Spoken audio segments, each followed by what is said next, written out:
AP శాసనమండలి సమావేశాలు కొనసాగుతున్నాయి. లైవ్ చూద్దాం. సభ్యులు మాట్లాడారు, వాళ్ళు పేరెత్తారా? మాజీ మంత్రులు అక్కడ మాజీ మంత్రులు ఉన్నారు, మాజీ ముఖ్యమంత్రులు కూడా ఉన్నారు. నేను చంద్రబాబు నాయుడు గారు పేరెత్తే బాగుంటుందా? ఆ ధర్మ ఆయన వచ్చి చిత్తూరు జిల్లా దోచాడు ధర్మ అని మాట్లాడితే ఆయన కూడా మాజీ ముఖ్యమంత్రి. సందర్భాన్ని బట్టి మీ ప్రభుత్వంగా నిజంగా మీ చేతనైన ప్రభుత్వం అయితే మీరు ఎంక్వైరీ చేయండి. ఎవరు తప్పు చేస్తే తప్పు శిక్షించండి. మీ వద్దలేదే వేశారు కదా ఎంక్వైరీ, శిక్షించండి.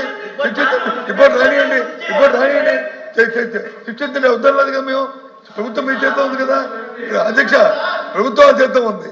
ఇంత కదా శిక్ష, ఇంత కదా. నేను కూడా రెవెన్యూ మినిస్టర్ గారికి అంటే సంబంధం లేకపోయినా సరే దయచేసి దాన్ని యాడ్ చేస్తాను, రిక్వెస్ట్ చేస్తాను మీ ద్వారా.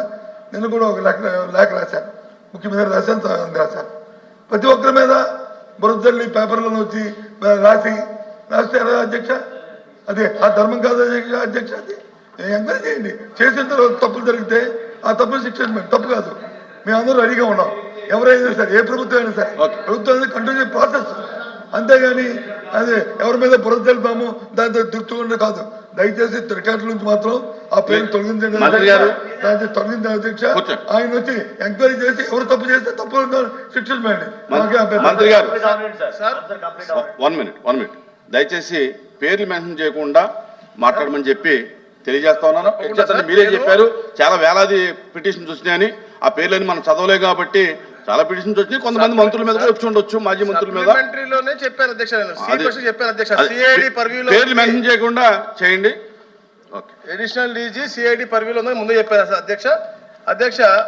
ఏదైతే 22/7/2024 తెల్లవారుజామున 12 గంటల ప్రాంతంలో ఏదైతే జరిగిందో అధ్యక్ష, అగ్ని ప్రమాదం అధ్యక్ష.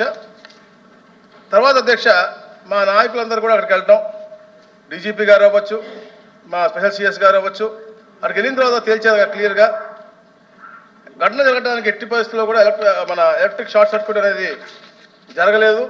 ఇది కేవలం కుట్రపూరితం జరిగిందని చెప్పేసి నిర్ధారించారు అధ్యక్ష. ఎందుకంటే అధ్యక్ష సీసీ కెమెరా అప్పుడే పనిచేయకపోవటం, దోమలు నివారించాల్సినటువంటి కాల్చే కడ్డీలన్నీ కూడా అక్కడ ఎక్కువ మోతాదులో స్టాక్ పెట్టడం, అలాగే ఏదైతే మోటార్ ఆయిల్ ఏ ఆఫీస్లో కూడా మోటార్ ఆయిల్ పెట్టకూడదు కానీ సీనియర్ అసిస్టెంట్ కావాలని మోటార్ ఆయిల్ అక్కడ పెట్టడం, ఇవన్నిటి కూడా నిర్లక్ష్యానికి నిదర్శనం అధ్యక్ష.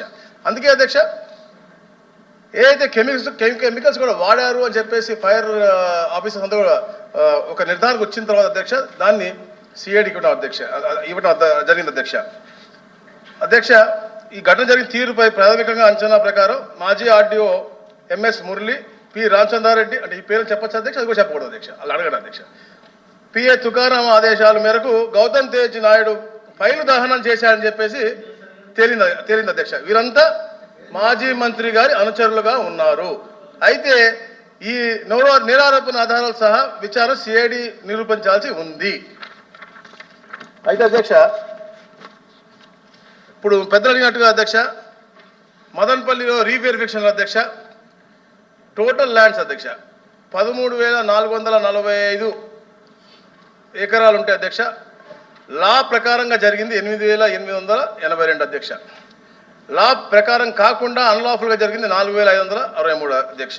అలాగే అధ్యక్ష అసైన్డ్ భూమి ఫ్రీ హోల్డ్ అయింది అధ్యక్ష, రిజిస్టర్ అయినాయి 731 అధ్యక్ష. దాంట్లో అన్లాఫుల్గా 200 అయినాయి అధ్యక్ష. అలాగే అధ్యక్ష పెద్ద అడిగినట్టుగా reverification of assigned lands from made free hold 48,000లో 25,000 లాఫుల్గా అయితే 23,000 అన్లాఫుల్గా జరిగినాయి అధ్యక్ష. నేను ఎందుకు చెప్తా ఉన్నాను అధ్యక్ష, ఈ కుట్రకి మూల కారణం ఇక్కడే ఉంది అధ్యక్ష.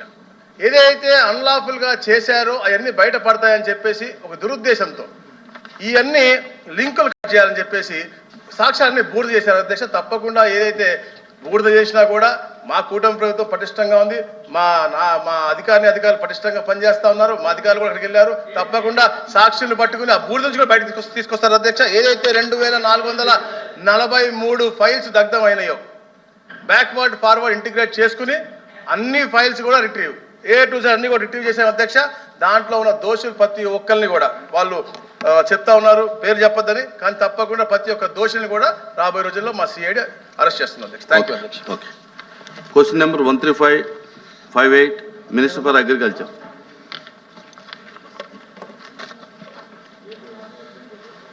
అధ్యక్ష ఏ ప్రశ్నకు సమాధానం అవునండి. బి ప్రశ్నకు సమాధానం రైతులకు అన్నదాత సుఖీభవ పిఎం కిసాన్ పథకం కింద ఏడాదికి 20,000 రూపాయల ఆర్థిక సహాయం అందించేందుకు ప్రభుత్వం చర్యలు చేపట్టింది. సమిష్టిగా సాగు చేయదగినటువంటి భూమి కలిగి ఉన్నటువంటి భూస్వామి రైతు కుటుంబాలకు సంవత్సరానికి 20,000 ప్రయోజనం అందించబడుతుంది. పిఎం కిసాన్ కింద భారత ప్రభుత్వం 6,000 ప్రయోజనం అందించబడుతుంది. ఆంధ్రప్రదేశ్ ప్రభుత్వం బడ్జెట్ కేటాయింపుల నుంచి రాష్ట్రంలోని భూమి లేని సాగుదారులందరికీ సంవత్సరానికి 20,000 ఆర్థిక సహాయం అందించబడుతుంది. 2024-25 కాలంలో పిఎం కిసాన్ పథకం కింద 41.41 లక్షల మంది రైతులకు 17,012.50 కోట్ల మొత్తాన్ని అందించడమైంది. సి ప్రశ్నకు సమాధానం వర్తించదండి. డి ప్రశ్నకు సమాధానం మీకు ఇచ్చిన సమాధానంలో టేబుల్లో పెట్టామని చెప్పి సభ్యులకు తెలియజేస్తాం. రాజశేఖర్ గారు. అధ్యక్ష, ఖరీఫ్ అయిపోయింది, రబీ వస్తుంది. రైతాంగం మొత్తం కూడా ప్రభుత్వం ఇస్తామన్నటువంటి 20,000 రూపాయలు మరియు కేంద్ర ప్రభుత్వం ఇస్తానటువంటి 6,000 రూపాయలు ఎప్పుడు ఇస్తారా అని చెప్పి ఎదురు చూస్తూ ఉన్నారు. కాబట్టి మంత్రి గారు చెప్పినట్టుగా బడ్జెట్లో 4,500 కోట్ల రూపాయలు దీనికోసం పెట్టినామని చెప్పి చెప్పడం జరిగింది.